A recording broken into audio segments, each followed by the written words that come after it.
Bueno, que Dios les bendiga. Feliz Día del Señor a todos. Bueno, y primeramente, pues, daros personalmente los saludos desde nuestra iglesia, la Iglesia Bautista Reformada de Murcia. Y bueno, yo doy gracias a Dios, ¿no? Gracias a Dios por el privilegio de estar hoy aquí con vosotros. La verdad que es un gozo muy grande. Y gloria a Dios, ¿no? Porque hay una iglesia aquí en Almería donde se predica la sana doctrina y donde se exalta a nuestro Señor Jesucristo. Es la verdad que un gozo de verdad muy grande estar aquí con vosotros. Y dicho esto, pues vamos a dar comienzo con el sermón de hoy, sabiendo, ¿no?, que la predicación es la parte más importante de nuestra adoración a nuestro Dios. Así que pues les pido que tengan puestos todos sus sentidos atentos y para ello pues vamos a leer el pasaje, ¿no?, que vamos a estar abrazando en el día de hoy, que se encuentra ahí en el libro de Romanos, en el capítulo 5, y vamos a leer de los versículos 6 al 11. Romanos 5, del 6 al 11. Dice la palabra del Señor.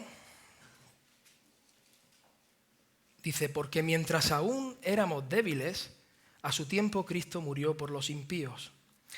Porque a duras penas habrá alguien que muera por un justo, aunque tal vez alguno se atreva a morir por el bueno. Pero Dios demuestra su amor para con nosotros en que, siendo aún pecadores, Cristo murió por nosotros. Entonces, mucho más, habiendo sido ahora justificados por su sangre, seremos salvos de la ira de Dios por medio de él. Porque si cuando éramos enemigos fuimos reconciliados con Dios por la muerte de su Hijo, mucho más, habiendo sido reconciliados, seremos salvos por su vida. Y no solo esto, sino que también nos gloriamos en Dios por medio de nuestro Señor Jesucristo, por quien ahora hemos recibido la reconciliación.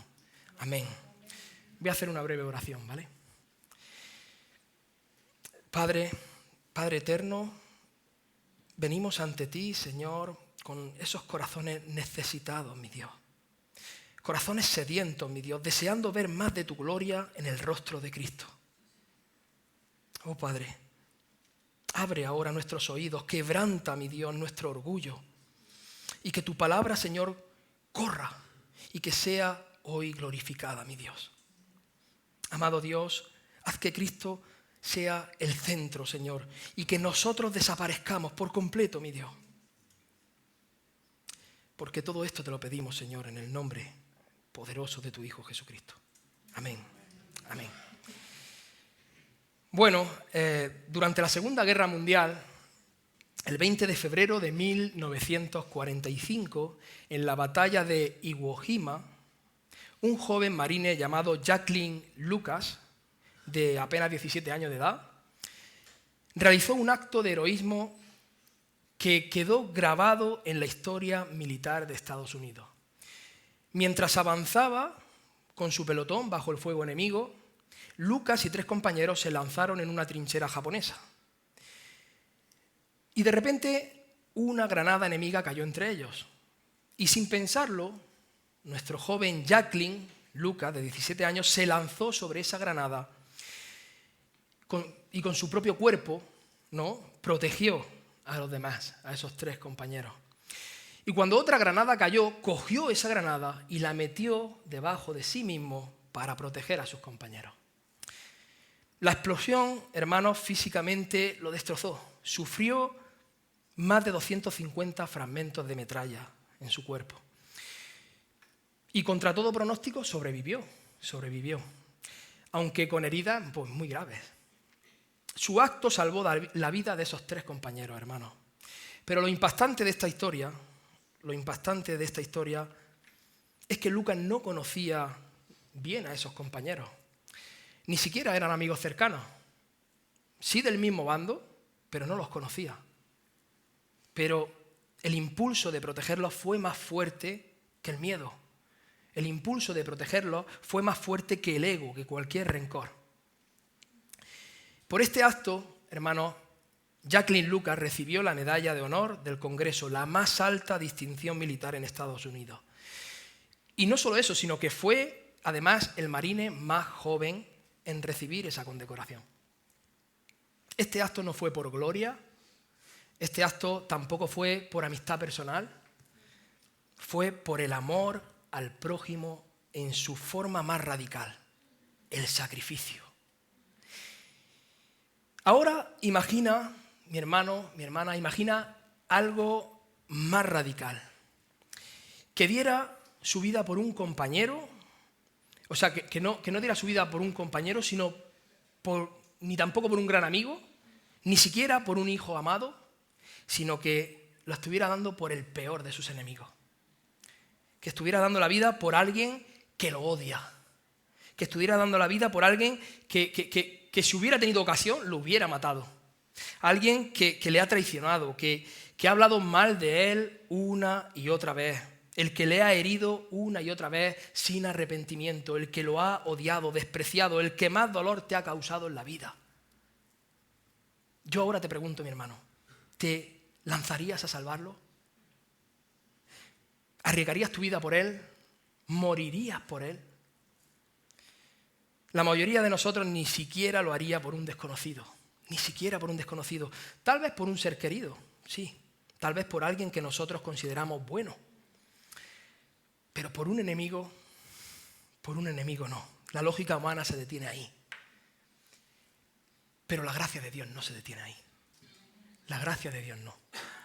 Romanos 5, capítulo 5 del versículo 6 al 11, hermanos, nos lleva al corazón del Evangelio. A ese momento donde nuestro Señor Jesucristo, nuestro glorioso Señor Jesucristo, en la plenitud del tiempo, murió por los impíos. No por los justos, hermanos, no por los agradecidos, sino por los débiles, por los pecadores, por los enemigos de Dios. Y lo hizo no cuando cambiamos, no cuando nuestro corazón fue transformado, no, sino cuando más lo necesitábamos y cuando menos lo merecíamos, cuando no lo buscábamos, cuando lo rechazábamos, hermanos. Este texto no solo revela lo que Dios hizo, también revela quién éramos cuando lo hizo. Hermanos, hay textos en la Escritura que brillan como joyas entre otras piedras preciosas. Y este texto es uno de ellos. Nos habla del amor de Dios demostrado. Nos habla del poder reconciliador de la cruz. Y culmina con una invitación gloriosa en el versículo 11, donde dice que gloriarnos en Dios por medio de nuestro Señor Jesucristo. Pablo, el apóstol Pablo, hermanos, en los capítulos anteriores a esta epístola, de esta epístola, ha estado desarrollando la gloriosa doctrina de la justificación por la fe. Y ahora en este pasaje, nuestro queridísimo apóstol Pablo, en este pasaje llega a un momento cúlmine, donde se nos presenta el fundamento del amor de Dios en Cristo, el poder reconciliador de su muerte y el gozo supremo de gloriarnos en Dios. En este texto, hermanos, no encontramos solo teología profunda. Hermanos, es un canto, es una declaración de victoria, hermanos. Es el ancla de nuestra esperanza. Hoy voy a tratar yo, con el permiso de nuestro Señor y con el respaldo del Espíritu Santo, voy a tratar de hacer una exposición con el corazón ardiendo, mis hermanos, para que nuestras vidas como creyentes reformados, que entendemos la soberanía y entendemos la gracia de Dios, rebosen de gozo en Dios. Hoy al mirar este pasaje veremos una verdad que debería quebrantarnos y levantarnos al mismo tiempo. El amor de Dios no es una respuesta a nuestra bondad, sino una decisión soberana frente a nuestra enemistad. Y es por eso que yo he titulado este sermón hoy, ¿quién moriría por un enemigo? Así que hoy te pregunto, iglesia, ¿quién moriría por un enemigo? El propósito del sermón de hoy es que salgamos de aquí exaltando el amor soberano de Dios que salva a pecadores enemigos y afirmar la seguridad eterna que fluye de esa reconciliación. La respuesta a esta pregunta, hermanos, transformará cómo entiendes el Evangelio. Y no solo eso, sino que también cómo vives de él. Y hermanos, lo que tenemos delante de nosotros no es simplemente una declaración teológica, sino una manifestación divina que no puede dejarnos indiferentes a ninguno de nosotros. Lo que Pablo escribe en este pasaje es una revelación majestuosa del carácter del amor de nuestro Dios. No es un amor que responde al mérito, sino que es un amor que irrumpe en medio del pecado. Y como primer encabezado o primer punto, tenemos el amor inmerecido. Pablo comienza diciendo, porque mientras aún éramos débiles, a su tiempo Cristo murió por los impíos. Hermanos, ¿qué significa eso de ser débiles? No es simplemente una falta de fuerza física, sino una total incapacidad espiritual. Estábamos desprovistos, hermanos. Estábamos desprovistos de toda inclinación hacia el bien. No éramos capaces de hacer el bien. Atados a una naturaleza caída que ni siquiera deseaba buscar a Dios. Es decir, no tenemos fuerza para buscar a Dios, no teníamos fuerza para buscar a Dios, ni fuerzas para salvarnos a nosotros mismos. Estábamos tan perdidos, hermanos, que no solo no podíamos acercarnos a Dios, sino que es que no queríamos acercarnos a Dios, no queríamos saber de Él. Lo rechazábamos una y otra vez. Herman Bavinck lo expresa de esta manera: la gracia no encuentra a los hombres dispuestos a recibirla, sino que los hace dispuestos. Fin de la cita. Pablo no está embelleciendo nuestra condición humana. Éramos débiles, en el versículo 6, impíos, versículo 6 también, pecadores, versículo 8, y como dice más adelante en el versículo 10, enemigos. Enemigos. Y aún así, Cristo murió por nosotros. Oh, hermano, qué glorioso, mi hermano. Como dice John Piper, Dios no nos amó porque fuimos hermosos, sino que nos hizo hermosos porque nos amó. Aleluya. Gloria a nuestro Dios. Por ese amor incomprensible para nuestro razonamiento humano, porque no hay cabeza humana que pueda llegar a comprender eso en su plenitud. No la hay. En las historias de amor que nosotros escuchamos, que leemos, las historias que vemos, ¿no? Siempre hay algo que desencadena la atracción entre dos personas. Siempre hay algo. Puede ser esa belleza externa, puede ser un carácter que nos guste, ¿no? Puede ser una personalidad encantadora, o yo qué sé, o una composición de todo, ¿no? Pero siempre hay algo que desencadena esa atracción. Pero cuán doloroso es, hermanos, cuando ese afecto es unilateral. Es decir, cuando uno ama, pero el otro no le corresponde, ¿no? El otro no responde con ese mismo amor. Eso es una experiencia desgarradora. Y muchos de nosotros, si no todos, habremos vivido en algún momento esa experiencia, ¿no? De no recibir el amor que tú estás ofreciendo, que tú estás dando. Todos queremos que ese amor sea correspondido, que ambas personas se encuentren, se miren y descubran que hay una atracción mutua. Todos. Pero lo que vemos aquí es todo lo contrario. Lo que vemos aquí, hermanos, vemos una historia de amor donde no hay absolutamente ningún motivo de atracción. Nada. Y sin embargo, vemos un amor como nunca antes hemos visto. Un amor como nunca antes como nunca vamos a ver. Un amor genuino, un amor ágape, un amor perfecto. Hermanos, un amor que es insólito, un amor extraordinario, excepcional, un amor increíble, un amor glorioso, que rompe con absolutamente todo patrón humano. Y no solamente porque carece de todo derecho de mantenerse alejado, porque Dios el Santo tenía incontables razones para rechazar al hombre caído. Tenía incontables razones para rechazarnos, para despreciarnos. No había nada atractivo en nosotros, hermanos, absolutamente nada. No había nada y sin embargo, Él decidió amarnos.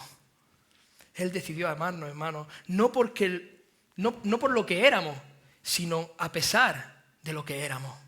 Muchas gracias, hermano. Observemos atentamente el versículo 8. Porque, hermano, qué glorioso mensaje. Y he de decir que el versículo 8 es mi versículo preferido, favorito. Pero Dios demuestra su amor para con nosotros en que siendo aún pecadores, Cristo murió por nosotros. Es glorioso, hermano. En el versículo 5, el anterior a nuestro texto, dice: y la esperanza no desilusiona, porque el amor de Dios ha sido derramado en nuestros corazones por medio del Espíritu Santo que nos fue dado. Dios, hermanos, ha asegurado que nuestra esperanza en Él jamás nos dejará avergonzados. Jamás. ¿Por qué? Porque el amor de Dios ha sido derramado en nuestros corazones por medio del Espíritu Santo. Un amor que no es simplemente una idea, sino que es una experiencia real, hermanos. Es una experiencia viva, profunda, aún en medio de nuestros dolores, aún en medio de nuestras adversidades. Es un amor ágape, perfecto, real, auténtico. Pablo quiere mostrarnos que el amor no está sujeto a nuestros altibajos emocionales, que no depende de si lo sentimos o no lo sentimos. Es un hecho cimentado en la historia de la cruz, en la historia de la cruz. Dios no esperó a que nosotros lo amáramos. Él no esperó, nos amó cuando no lo merecíamos. Nos amó cuando no lo queríamos, nos amó cuando ni siquiera lo buscábamos. El texto avanza haciendo una comparación muy humana. Versículo 7 dice: porque a duras penas habrá alguien que muera por un justo, aunque tal vez alguno se atreva a morir por el bueno. Pablo aquí nos invita a reflexionar. ¿Quién estaría dispuesto a dar su vida por otra persona? ¿Es posible quizás que algún padre muera por su hijo? ¿O quizás alguien valiente daría su vida por un verdadero amigo? Quizás y solo quizás. Pero el Evangelio no trata de eso. El Evangelio no trata de eso. El Evangelio trata de la belleza del amor de Dios que es en Cristo. Cristo no murió por los justos. Cristo murió por los malvados. Cristo murió por los depravados. Cristo murió por sus enemigos. Y es aquí donde entra el corazón palpitante de este precioso versículo 8. Pero Dios demuestra su amor para con nosotros en que siendo aún pecadores, Cristo murió por nosotros. Gloria, gloria a nuestro Dios. Este no es un amor que reacciona ante la belleza, no, sino un amor que crea belleza donde antes solo había ruina, donde antes solo había destrucción. Este no es un amor que se siente atraído por lo digno. Este es un amor que abraza lo indigno y lo abraza para hacerlo nuevo. Imagina, hermano, un doctor que entra en una sala llena de enfermos terminales. Enfermos sin esperanza, no hay esperanza, no hay tratamiento humano posible. Pero él tiene en su mano la cura definitiva. Este doctor tiene en su mano la cura definitiva. La única forma de transferirla es drenar su propia sangre, gota a gota por cada uno de estos pacientes, hasta que su cuerpo colapse. Eso es lo que Cristo hizo. Eso es lo que hizo nuestro maravilloso y glorioso Señor Jesucristo. Entregó su vida a quienes no podían hacer absolutamente nada por sí mismos. No buscó a los sanos, no, sino a los moribundos, a los terminales. No esperó gratitud. Nuestro Señor no esperó gratitud de parte nuestra, sino que dio su sangre a ingratos. Amigo, no esperes sentirte digno para acercarte a Cristo. Él vino precisamente por los indignos. Él vino precisamente por aquellos indignos, moribundos, enfermos, aquellos pecadores, aquellos que no podían salvarse por sí mismos. La salvación es gracia. La salvación es gracia, no tu mérito, mi amigo, no tu mérito. La peor mentira que puedes creer es que Dios te amó porque vio algo valioso en ti. La peor mentira que puedes creer es que Dios vio potencial en ti. No. Que vio buenas intenciones. No.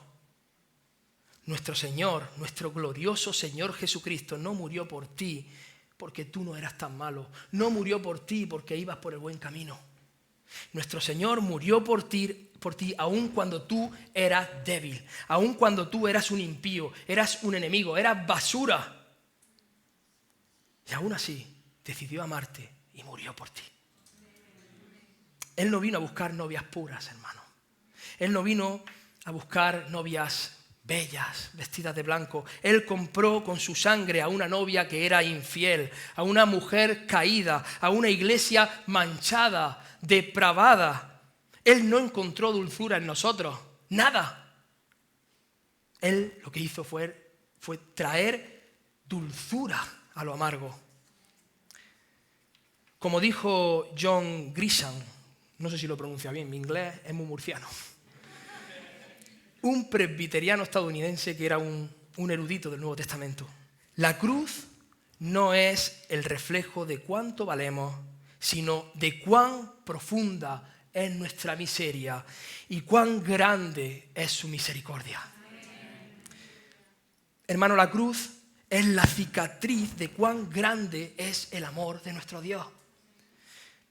Cuando dos personas se enamoran, normalmente uno intenta ganarse al otro, ¿verdad? Yo creo que todos aquí hemos estado a nuestra manera enamorados alguna vez. Con detalles bonitos, flores, tratamos de mostrar nuestra mejor versión. Aunque sea mentira, pero tratamos de mostrar nuestra mejor versión. Pero ¿te imaginas a alguien declarando amor con una lista de defectos? Es decir, mira, quiero que sepas que yo soy egoísta, tengo un mal carácter, soy impaciente, soy un mentiroso, soy un desordenado, soy un completo desastre. Un completo desastre. Ni siquiera soy bien aseado. Me ducho de vez en cuando me acuerdo. Vete tú a saber. ¿Aún así te quieres casar conmigo? ¿Quieres caminar conmigo? Seguro que salíamos echando mixtos por patas. Pero eso fue lo que Dios vio en nosotros, hermano. Eso fue lo que nuestro Dios vio en nosotros. Y aún así, Él decidió amarnos. Él vio el pecado, Él vio la traición, Él vio la indiferencia y dijo, moriré por ellos. Moriré por ti, moriré por ti, Pedro, moriré por ti, hermano. Eso es lo que Dios hizo. Pero Dios demuestra su amor para con nosotros en que siendo aún pecadores, Cristo murió por nosotros. Oh, hermano, la historia de Cristo es completamente distinta. Él no se enamoró de una Raquel deslumbrante o de una Ruth virtuosa, no. Él nos amó siendo totalmente lo opuesto. Fuimos lo más parecido a esa tal Gomer, ¿recuerdan? La esposa infiel de ese profeta Oseas, quien fue rescatada del mercado de esclavos por un marido que todavía la amaba. Eso, hermanos, eso éramos tú y yo.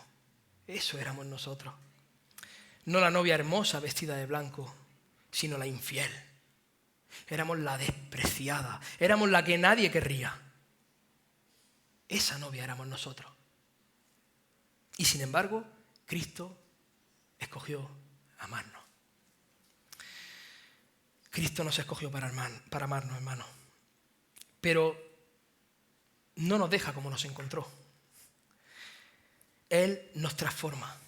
Él nos santifica. Pablo lo dice ahí en Efesios 5.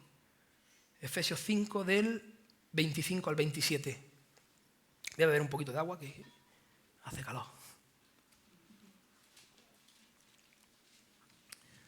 Hace el mismo calor que en Murcia. Dice Efesios 5 del 25 al 27. Dice, maridos, amad a vuestras mujeres, así como Cristo amó a la iglesia y se dio a sí mismo por ella, para santificarla, habiéndola purificado por el lavamiento del agua con la palabra, a fin de presentársela a sí mismo una iglesia en toda su gloria, sin que tenga mancha ni arruga ni cosa semejante, sino que fuera santa e inmaculada. Amén. Cristo nos toma como estamos, pero Él no nos deja así. Él te transforma. Su amor es un amor transformador. Él nos cambia.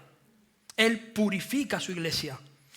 Y si tú no entiendes quién eras antes de ser salvo, antes de ser salvado, nunca vas a comprender la profundidad de este amor tan glorioso, la profundidad del amor de nuestro Dios. La gracia solo puede asombrarte realmente cuando tú te das cuenta y ves lo indigno que tú eres. Y cuán generoso es Él. Amén. Cuán depravado eres tú y cuán santo es Él. Santo, santo, santo. Estaban muertos, hermano. Estaban muertos y los muertos no responden. Los muertos no responden, no sienten, no piden ayuda, no hacen absolutamente nada. Los muertos solo apestan y se pudren. Y nosotros estábamos muertos, muertos.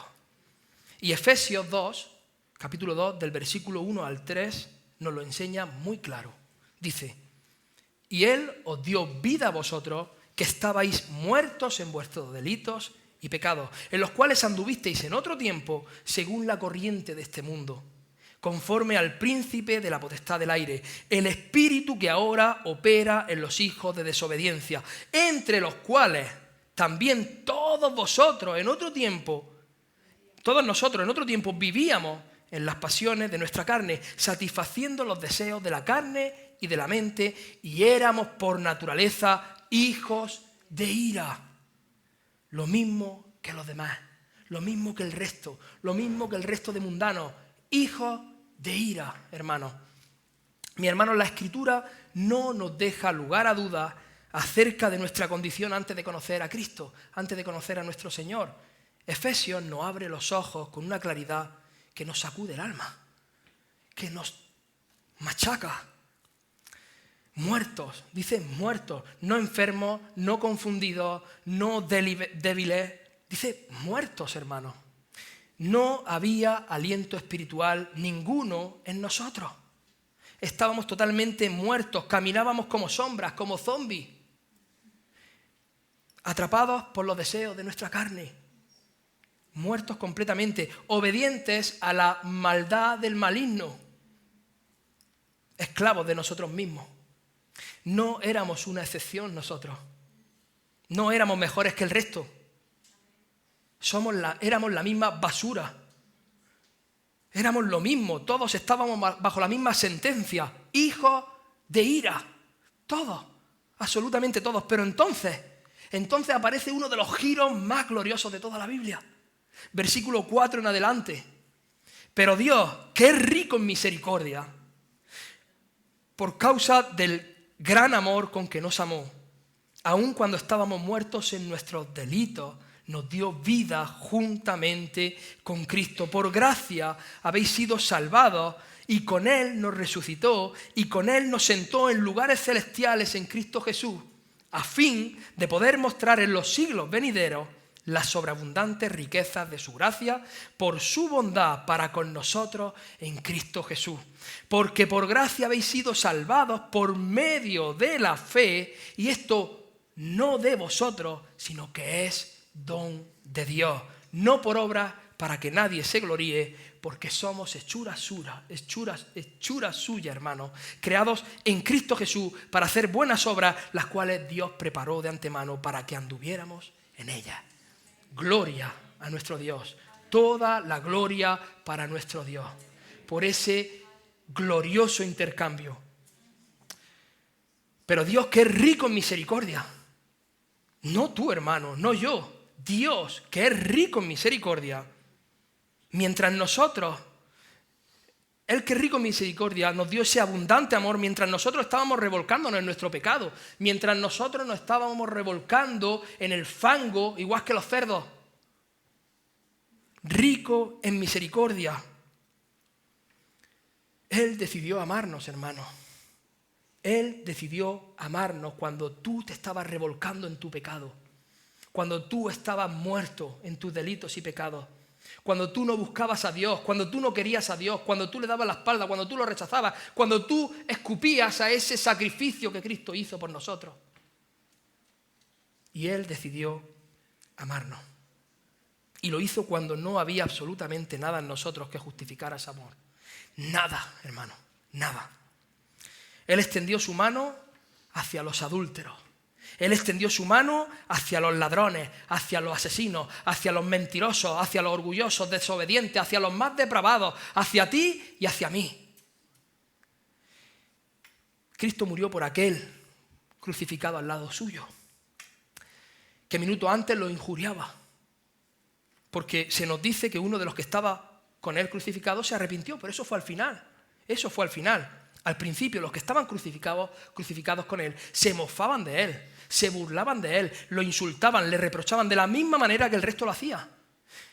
Mateo 27:44.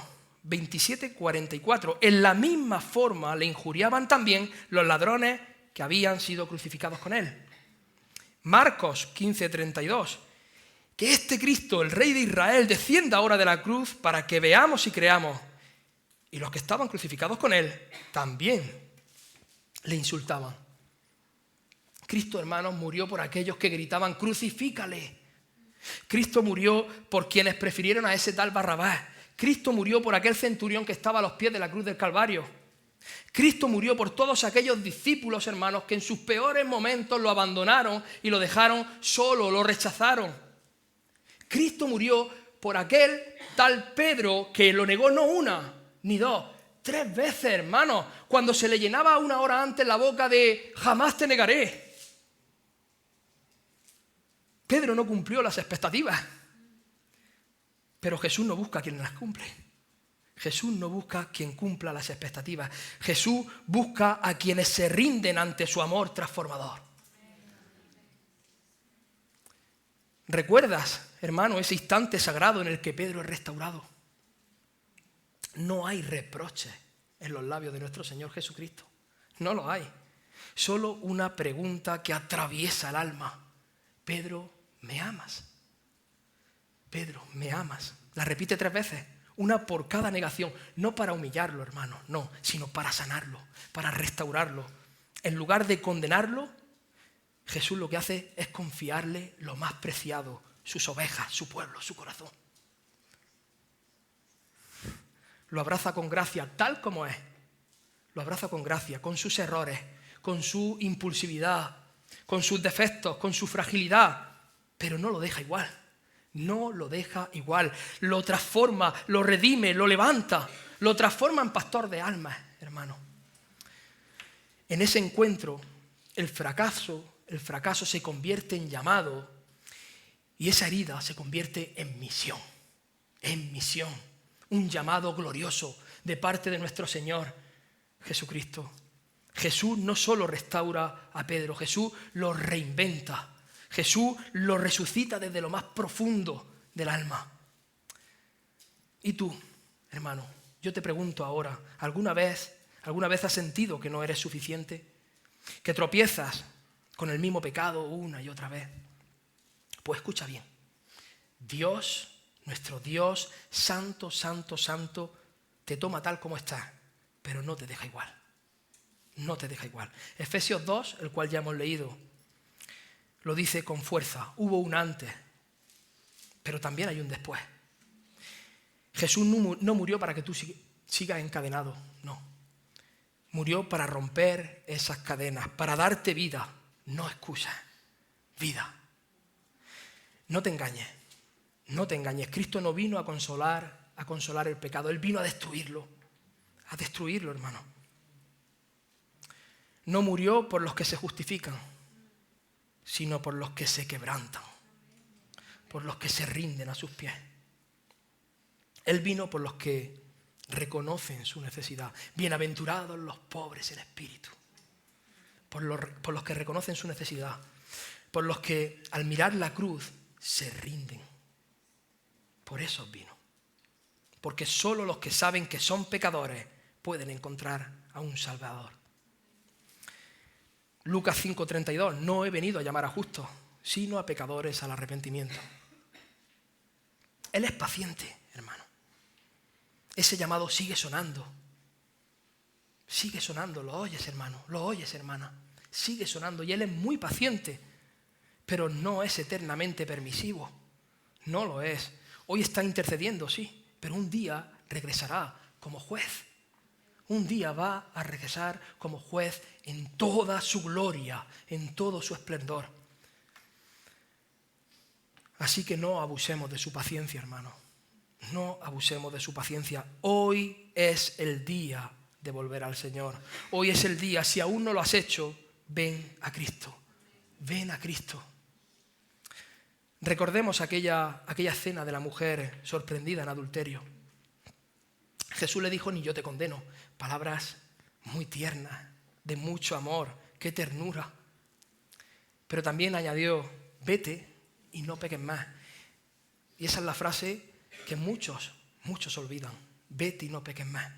Esa frase muchos la olvidan, hermano. Jesús ofrece perdón, pero también exige transformación. Jesús ofrece perdón, pero exige obediencia. Y esa es una evidencia de que el Señor te ha redimido. Hay cambio, hay transformación, hay esa santidad que va en progreso. El Hijo eterno del Padre, hermano, la segunda persona de la gloriosa Trinidad, se despojó de su gloria y se hizo hombre. No vino como un noble aclamado, sino como un siervo sufriente. El Eterno se revistió de debilidad, hermano. El autor de la vida fue colgado de un madero, como el peor de los criminales. El Rey de Reyes fue tratado como un delincuente despreciable. ¿Por qué?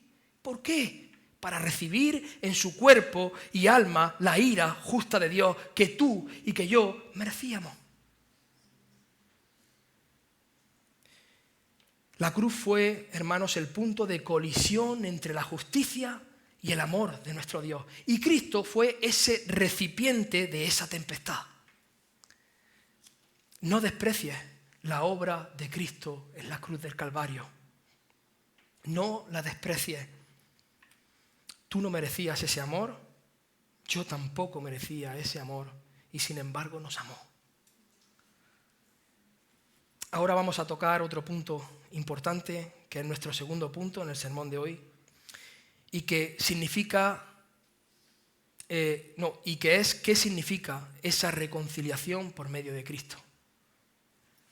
Versículos 9 y 10 continúa diciendo, entonces mucho más, habiendo sido ahora justificados por su sangre, seremos salvos de la ira de Dios por medio de Él. Porque si cuando éramos enemigos fuimos reconciliados con Dios por la muerte de su Hijo, mucho más, habiendo sido reconciliados, seremos salvos por su vida. Y Spurgeon dijo, la reconciliación no es que Dios haya cambiado, es que nosotros fuimos cambiados para poder estar con Él. Muchos se aferran a esa oración que hicieron hace unos años, como si la salvación fuera un evento del pasado y no una obra viva del presente y del futuro.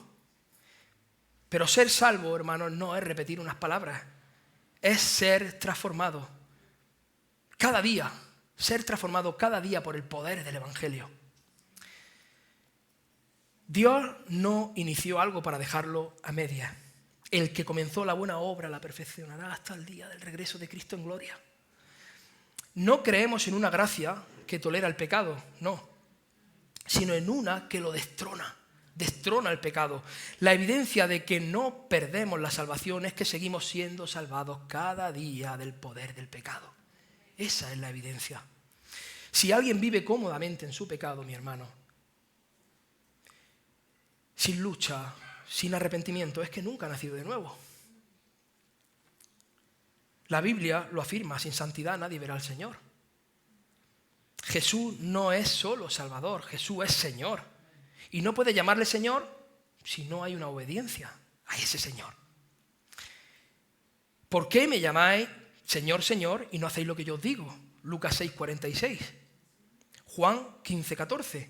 Vosotros sois mis amigos, ¿sí qué? Si hacéis lo que yo os mando. Cristo no murió para mejorar tu vida, hermano. Cristo no murió para mejorar tu vida. Murió para darte una nueva vida. Tú no necesitas un consejo, lo que necesitas es resurrección. Tú no necesitas un milagro de sanidad, lo que necesitas es resurrección. No necesitas que se solucione esa crisis matrimonial. No, tú necesitas resurrección. No necesitas que se solucione esa deuda que tienes. No, tú necesitas resurrección. Resurrección. Y si hoy puedes decir, no soy digno, pero te necesito, Señor, entonces estás listo para ser hallado por Él. Porque Jesús vino por pecadores arrepentidos.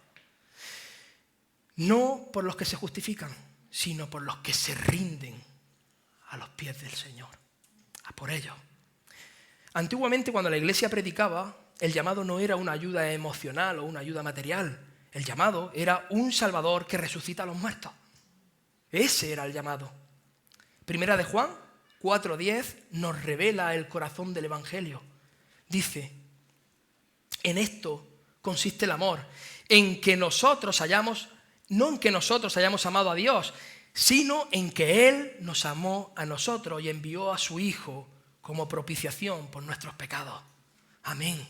Gloria a Dios. Cristo no solo llevó nuestro castigo, lo atrajo a sí mismo, se interpuso entre nosotros y la ira que nosotros merecíamos. Ese es el amor que salva, hermano. Ese es el amor que salva. Ese es el fuego que enciende nuestra devoción. El amor que Dios nos ha dado. Ese es el fuego que enciende nuestra devoción. Nosotros le amamos porque Él nos amó primero. Primera de Juan 4:19. Él fue quien dio ese primer paso, no nosotros. Y cuando ese amor se revela, ya no puedes vivir igual. Ya no eres el mismo. Te quebranta, te mueve, te consume, te transforma. El amor de Cristo nos constriñe. Nos constriñe. Porque quien ha sido amado así, ya no vive para sí mismo. Quien ha sido amado así, quien ha recibido ese amor tan puro, ya no vive para sí mismo. Vive para aquel que murió y resucitó por él. Y ese amor no solo te une a Dios, ese amor te confronta también con los demás. El que no ama no ha conocido a Dios porque Dios es amor. Primera de Juan 4, versículo 8. Si dices que amas a Dios, pero no puedes amar a tu hermano, examina tu fe. Examínate a ti mismo. Tal vez no has entendido bien lo que la cruz significa. Y si no puedes amar, si tu corazón sigue endurecido, no estás en la fe y necesitas correr a Cristo con urgencia y humillarte delante de Él y clamar por ese arrepentimiento y clamar por esa fe. Y no lo digo con juicio, no te lo digo con juicio, amigo, te lo digo con urgencia. Sin ese amor no hay vida. Sin ese amor solo es religión, solo condenación. Pero si hoy lo reconoces, estás a un paso de ser verdaderamente transformado. Cuando uno se ve miserable, es cuando realmente el Evangelio cobra sentido, cuando el Evangelio tiene sentido. Cuando uno se ve miserable, cuando uno ve lo que es delante de un Dios que es santo, 3 veces santo. Y hermanos, si Cristo murió por nosotros, cuando nosotros estábamos perdidos, cuando éramos débiles, cuando éramos hostiles, cuando éramos depravados, cuando no lo buscábamos, ¿crees que te dejará ahora que estás reconciliado con Él? Nunca, nunca, hermano. Ya hemos sido declarados justos. Ya hemos sido declarados justos y ya hemos recibido paz con Dios. El precio fue pagado con sangre. Con la sangre del Hijo precioso, amado de Dios, en quien Él se complace. Así que no temas, hermano, descansa en ese amor, fúndete en ese amor, vive, ama, perdona a la luz de ese amor eterno. Leamos otra vez el versículo 9. Entonces, mucho más, habiendo sido ahora justificados por su sangre, seremos salvos de la ira de Dios por medio de él. Si Dios nos amó cuando no lo merecíamos, si entregó a su Hijo cuando éramos su enemigo, al amado, ¿cómo va a dejarnos ahora que somos sus hijos? Nunca, hermano, nunca. Como decía Thomas Watson, el puritano, Dios no comenzará una obra de amor para luego abandonarla a medias. Fin de la cita. En este mismo capítulo, hermanos, en el capítulo 5, en el versículo 1, Pablo abre con una declaración que sacude los cimientos del alma.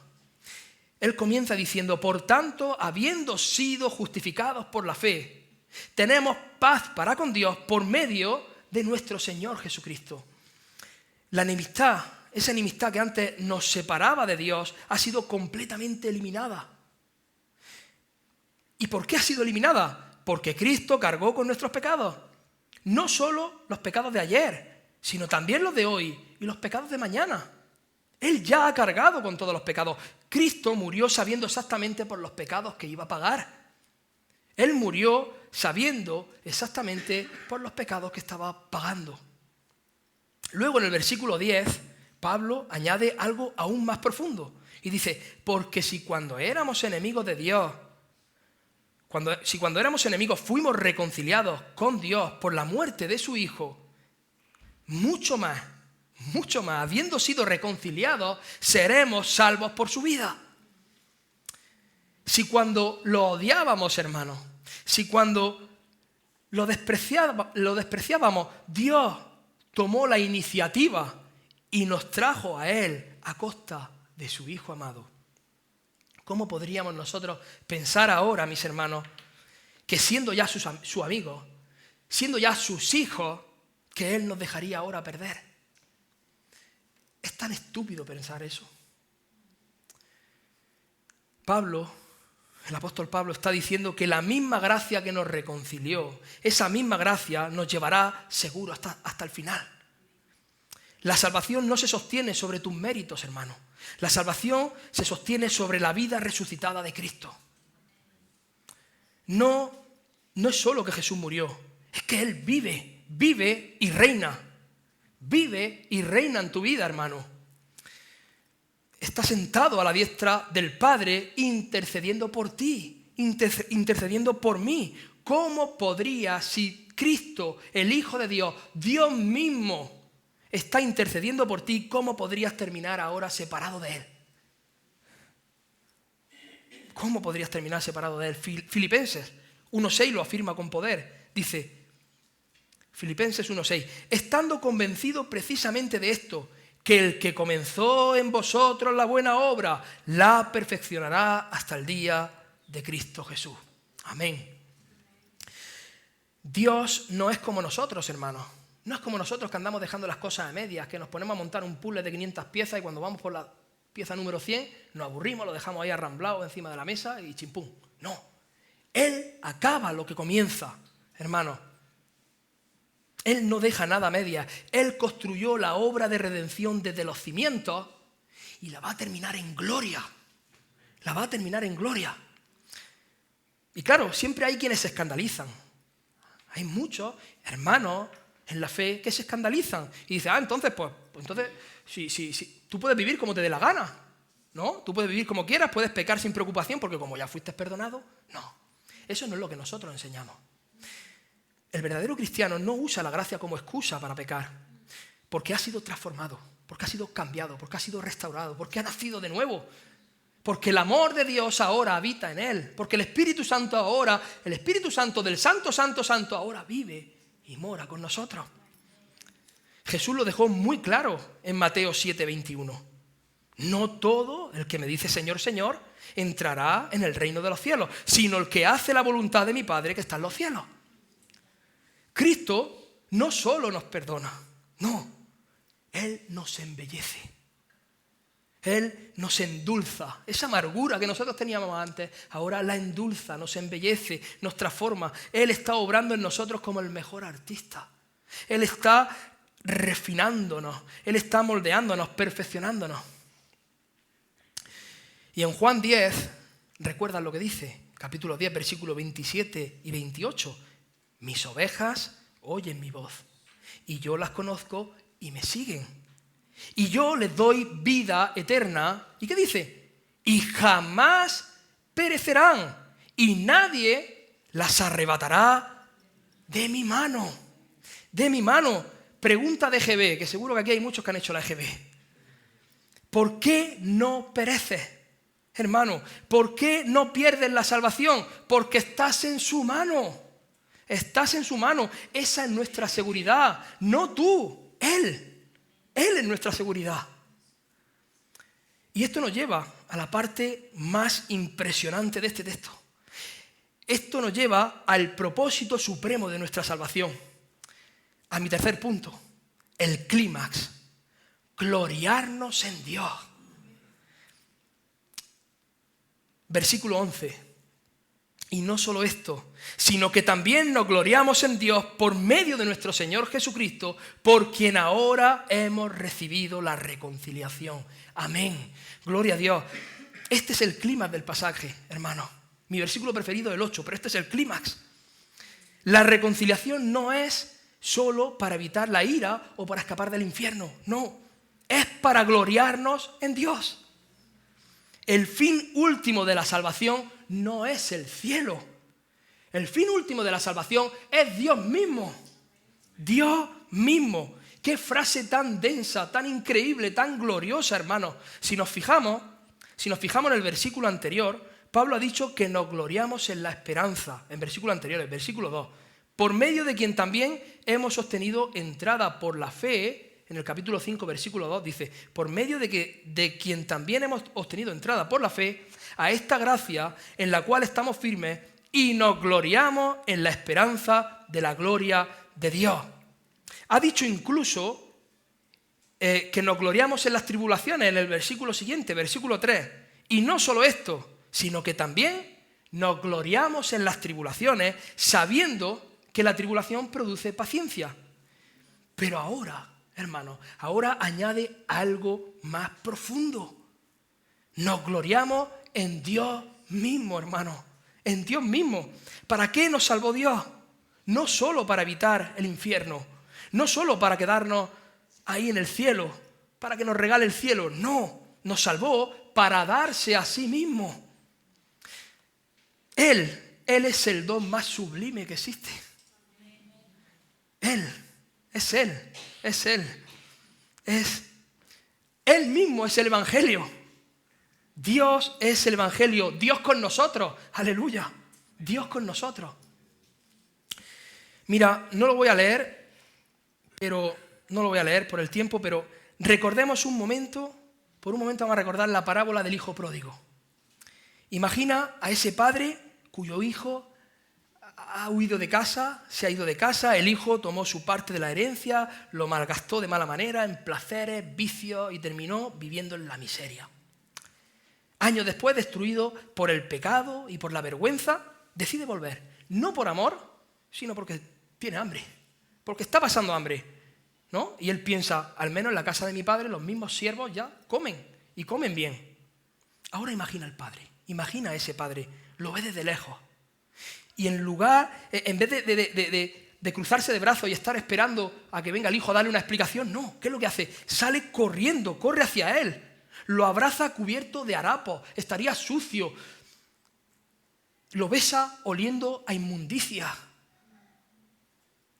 Y cuando el hijo empieza su discurso, que ya trae ensayado de culpa, el padre lo interrumpe. ¿Y qué es lo que le dice? ¿Qué dice? Traed el mejor vestido, ponerle un anillo, sacar el becerro más grande, que aquí hay fiesta porque mi hijo ha vuelto. Mi hijo ha vuelto. ¿Por qué? ¿Por qué lo abraza el padre? No porque el hijo sintió culpa. No. No porque ahora sí hará todo bien el hijo. Tampoco. Ni siquiera porque está arrepentido como debería. ¿Por qué lo abraza? Lo abraza porque es su hijo. Porque es su hijo y lo ama.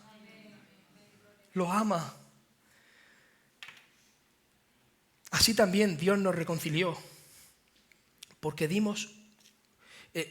no nos reconcilió porque nosotros dimos un paso correcto hacia Él. Dios nos reconcilió Y tampoco nos reconcilió porque necesitábamos alivio de esa culpa como este muchacho, no. Ni siquiera por las bendiciones que nosotros podíamos recibir. Él nos reconcilió porque nos amó desde antes de la fundación del mundo. Nos amó. Y esa reconciliación no fue solo para librarnos de un infierno, no. Esa reconciliación fue para traernos a casa, para traernos a nuestro hogar. Fue para darnos a Él mismo, hermano.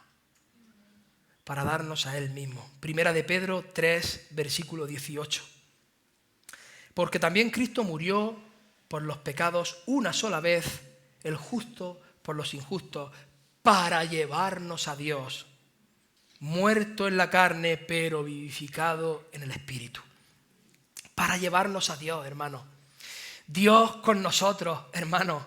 Ese es el Evangelio. Ese es el fin. Y en Dios nos gloriamos por medio de nuestro Señor Jesucristo, el Hijo de Dios. Hermano, Dios no nos salva simplemente del infierno, sino que nos salva de una vida sin Él. De una vida sin Él. La salvación no es solo liberarnos del castigo.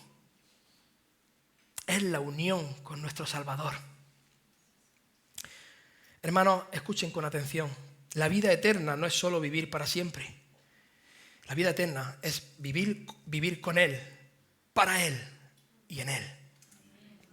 No es duración la que la define, es comunión. Es comunión. No es el cielo sin infierno, es Dios en el cielo. Sin Dios el cielo sería un desierto. Sin Dios el cielo sería un exilio disfrazado de una recompensa. Moisés clamó en Éxodo 33:15 y dijo: si tu presencia no ha de ir conmigo, no nos saques de aquí. Porque más vale el desierto con Dios que la tierra prometida sin Él, hermano. El salmista lo expresó así en el Salmo 27:4. Una cosa he pedido al Señor y esa buscaré, que habite yo en la casa del Señor todos los días de mi vida para contemplar la hermosura del Señor y para meditar en su templo. Aleluya. Y el Salmo 63, en medio del desierto, David dijo: mi alma tiene sed de ti. Mi alma tiene sed de ti. Tu misericordia es mejor que la vida. ¿Lo ves, hermano? ¿Lo ves? El verdadero creyente no clama solo por el alivio. El verdadero creyente no clama solo por las bendiciones, clama por Dios mismo. Por Dios mismo. Tiene sed de Dios. Mi alma está sedienta de ti, Señor. Cristo no vino solo a darte paz, vino a ser tu paz. Pagó con su sangre no para darte cosas, para darte una vida cómoda, sino para darse a sí mismo. Por eso pagó, para darse a sí mismo a ti. Y si hoy estás seco, si tu alma se ha enfriado, no te hundas en la culpa, hermano. No te hundas en la culpa. Vuélvete a Cristo. Vuélvete a Cristo. No corras a métodos, no corras a esos inventos de hombres, no. No te escondas tras tu pecado. Tampoco te escondas tras tu vergüenza. Corre al Salvador. Corre al Salvador. Corre a Cristo. Porque como dice Hebreos 12:2, puestos los ojos en Jesús, el autor y consumador de la fe. ¿Quieres recuperar el gozo, mi hermano? ¿Quieres recuperar ese gozo? Pues no mires hacia adentro. Mira a la cruz. Pon tus ojos en Cristo. Recuerda tu miseria. ¿De dónde te sacó, hermano? Y no te avergüences. Eres su hijo. Regresa. Y como Él te amó, nadie te puede amar, hermano. Recuerda esa miseria de donde Él te sacó. Recuerda, hermano, cómo te ha amado hasta lo sumo. El gozo renace cuando el alma contempla a Cristo resucitado. Porque cuando ves a Jesús colgado en ese madero, cuando pones tus ojos fijos en ese amor incomprensible, hermano, lo entiendes, lo comprendes. Dios mismo Dios, el perfecto, el santo, aquel que es autoexistente, aquel que no necesita nada de nosotros, aquel que es bienaventurado en un grado superlativo, que es feliz en sí mismo en esa hermosa Trinidad. Ese Dios se dio a sí mismo para siempre, para ti, hermano. Y eso es glorioso. Y si estás aquí hoy, pero aún sin Cristo, si hoy estás aquí y aún sin Cristo, escucha esto con el peso eterno que merece. No tienes ninguna razón para gloriarte en Dios. No tienes ninguna razón para gloriarte en Dios. No porque seas peor que los demás, no. Sino porque todavía estás separado de Él. Todavía estás muerto en tus delitos y pecados. Todavía no hay un Salvador y un Señor gobernando tu vida. Jesús lo dijo sin rodeos en Juan 3:18. Juan 3:18. El que cree en Él no es condenado. ¿Pero qué sigue diciendo? Pero el que no cree ya ha sido condenado, porque no ha creído en el nombre del unigénito Hijo de Dios. Y más abajo, al final del capítulo, en el versículo 36, ¿qué es lo que dice? El que cree en el Hijo tiene vida eterna, pero el que no obedece al Hijo no verá la vida, sino que la ira de Dios permanece sobre él. El mismo Señor Jesucristo, el mismo Hijo de Dios, Dios mismo encarnado, lo dijo claramente. La ira de Dios, mi amigo, mi amiga, permanece sobre ti. No estás en un terreno neutral, no. No estás esperando un juicio futuro. Estás bajo sentencia ahora mismo. Estás bajo sentencia ahora mismo. Y no hay paz, no hay gozo, no hay vida verdadera fuera de Dios. No la hay. Pero escúchame bien. Esa condena no es irreversible. Hay una gran noticia, una gloriosa noticia, y es que Cristo murió por los pecadores. Cristo murió por los enemigos. Y si tú vienes hoy confiando únicamente en lo que Él hizo en la cruz del Calvario, serás reconciliado con Dios. No te ofrezco una religión. No te estoy ofreciendo religión, no te estoy ofreciendo una vida cómoda. Te estoy ofreciendo a Cristo. Te estoy ofreciendo a Cristo. Y en Él, lo glorioso es que en Él te estoy ofreciendo a Dios mismo. Dios mismo para ti, para siempre, para toda la eternidad. Porque lo más glorioso del Evangelio no es solo que te libere del infierno. Lo más glorioso del Evangelio no es que te dé una nueva vida aquí. Es que lo más glorioso del Evangelio es que te da a Dios mismo. A Dios mismo. Él es el manantial. Él es el banquete. Él es la porción. Él es el gozo eterno, hermano. ¿Quieres perdón? Ven a Cristo. ¿Quieres vida? Ven a Cristo. ¿Quieres paz? Ven a Cristo. ¿Quieres a Dios? Ven a Cristo. Ven a Cristo. Como dice Isaías 55:1, todos los sedientos, venid a las aguas, comprad sin dinero. Hermano, la entrada ya fue pagada. La entrada ya fue pagada y fue pagada con sangre. Y el que viene a Él jamás, jamás, jamás será echado fuera. A Dios sea la gloria siempre, hermano. Vamos a orar. Señor, Padre Santo, Dios Todopoderoso, gracias por haberte dado a ti mismo por medio de tu Hijo. Gracias, Señor, porque no viniste solo a quitarnos esa culpa. No, tú has venido, Señor, a darnos comunión contigo, a darnos relación contigo, Señor. Abre nuestros ojos para verte como nuestro mayor tesoro, como nuestro mayor bien, mi Dios. Padre Santo, Padre glorioso, mi Dios, restaura, Señor, el gozo en esos corazones que se han enfriado. Restaura, Señor, esas relaciones frías, mi Dios. Padre, y atrae con poder a aquellos que aún no te conocen. Atrae con poder a aquellos que aún no han degustado estos manjares, Señor, de tener esta comunión contigo, mi Dios. Que Cristo sea nuestro todo, ahora y siempre. Porque te lo pedimos en el nombre glorioso y poderoso de tu amado Hijo Jesucristo. Amén. Amén. Que Dios le bendiga, hermano.